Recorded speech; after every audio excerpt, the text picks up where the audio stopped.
June వచ్చేస్తుంది, ఇంకే ఉంది, కొన్ని రోజుల్లో రెయిన్స్ స్టార్ట్ అయ్యి హీట్ తగ్గిపోతుంది అని అనుకుంటున్నారా? అలా అనుకుంటే మాత్రం పొరపాటే. ఎందుకంటే సైంటిస్టులు ఏం చెప్తున్నారు అంటే ఈసారి వర్షాకాలం నార్మల్ టైంకి రాకపోవచ్చంట. అంతేకాకుండా ఇప్పుడున్న హీట్ కంటే ఇంకా డేంజరస్ హీట్ జూన్ తర్వాత కూడా ఉంటుంది అంటున్నారు. ఎందుకు సడన్ గా ఇండియన్ వెదర్ ఇలా చేంజ్ అయిపోయింది? ఎల్ నీనో అనే ఫినామినానే దీనికి కారణమా, లేక అంతకు మించి ఏమైనా జరుగుతుందా? తెలుసుకుందాం రండి. ఇండియాలో సమ్మర్ ప్రతి ఇయర్ ఉంటుంది, కానీ ఇప్పుడు మనం ఎక్స్పీరియన్స్ చేస్తున్న వేడి సాధారణమైంది కాదు.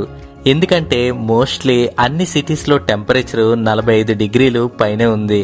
ఆ హీట్ దెబ్బకి రోడ్లు కరిగిపోతున్నాయి, కొన్ని చోట్ల ట్రాన్స్ఫార్మర్స్ బ్లాస్ట్ అవుతున్నాయి. అంతేకాదు ఎక్కడ చూసినా వేడిగాళ్ళు, ఇంకా వడదెబ్బలకి భయపడి జనాలు మధ్యాహ్నం బయటికి రావడం మానేశారు. కొన్ని సంవత్సరాల క్రితం సమ్మర్ అంటే హాలిడేస్, మ్యాంగోస్, క్రికెట్ గుర్తొచ్చేది. ఇప్పుడు మాత్రం భయంకరమైన వేడి, పవర్ కట్స్, సడన్ గా మారుతున్న క్లైమేట్స్. ఎందుకు ఇలా జరుగుతుంది అంటే వెదర్ ఎక్స్పర్ట్స్ చెప్తున్నారు ఎల్ నీనో వల్ల అని. అసలు ఈ ఎల్ నీనో అంటే ఏంటి? ఎల్ నీనో అంటే పసిఫిక్ మహాసముద్రంలో జరిగే ఒక ఫినామినా. పసిఫిక్ ఓషన్ అన్నది ప్రపంచంలోనే అతి పెద్ద మహాసముద్రాల్లో ఒకటి. కాబట్టి అక్కడ జరిగే చిన్న టెంపరేచర్ చేంజ్ కూడా గ్లోబల్ క్లైమేట్ ని ఎఫెక్ట్ చేయగలదు. నార్మల్ గా సముద్రంలో నుంచి వచ్చే గాలులు ప్రస్తుతం ఉన్న వేడిని బ్యాలెన్స్ చేస్తూ ఉంటాయి. కానీ లాస్ట్ కొన్ని ఇయర్స్ లో పసిఫిక్ ఓషన్ సెంట్రల్ ఇంకా ఈస్టర్న్ పార్ట్స్ లో వాటర్ అన్యూజువల్ గా వేడవుతూ వస్తుంది.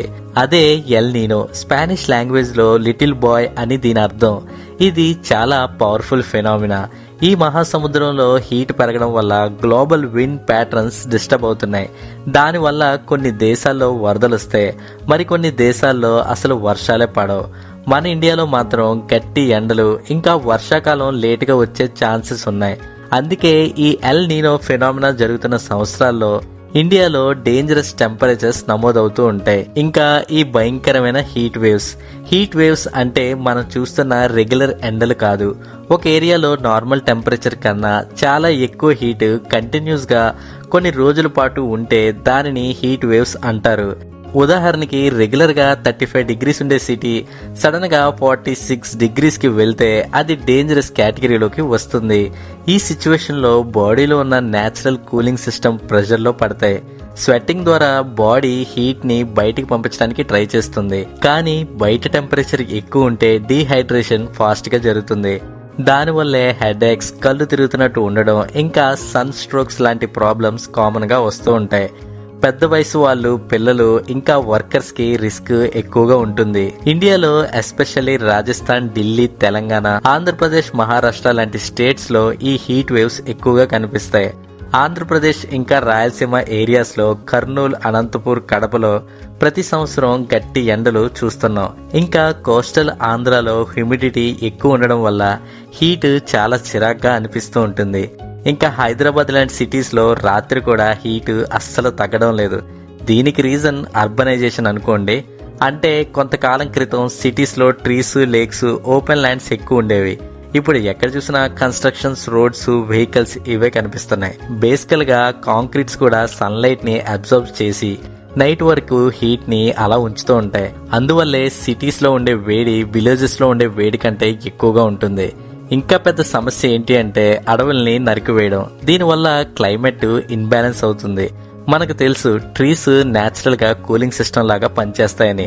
నీడనిస్తాయి, మాయిశ్చర్ ని రిలీజ్ చేస్తాయి, అట్మాస్ఫియర్ ని కూల్ గా ఉంచడానికి ట్రై చేస్తాయి.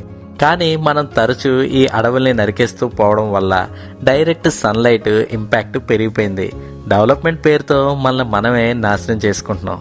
అయితే వర్షాకాలం ఎప్పుడు వస్తుంది అని మీరు నన్ను అడిగితే ఇండియాలో rainy season mostly south west monsoon మీద డిపెండ్ అయి ఉంటుంది.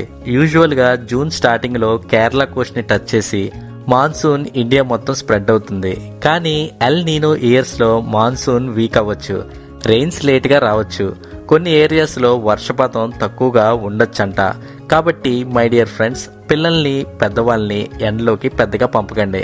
వీలైనంత వరకు బాగా తాగండి. అదే మంచినీళ్లు, జ్యూసులు లాంటివి. హైడ్రేటెడ్ గా ఉండాలి కదా. ఇంటి బయట బౌల్స్ తో వాటర్ పెట్టండి, పక్షులకి హెల్ప్ఫుల్ గా ఉంటుంది. అలాగే అందరూ కూడా వీలైనంత వరకు వాళ్ళ ఇంట్లో కొన్ని చెట్లు పెంచుకోవడానికి ట్రై చేయండి. మనకి గాలినిచ్చి బ్రతికిస్తున్న చెట్లకి ఆ మాత్రం చేయకపోతే ఎలా చెప్పండి.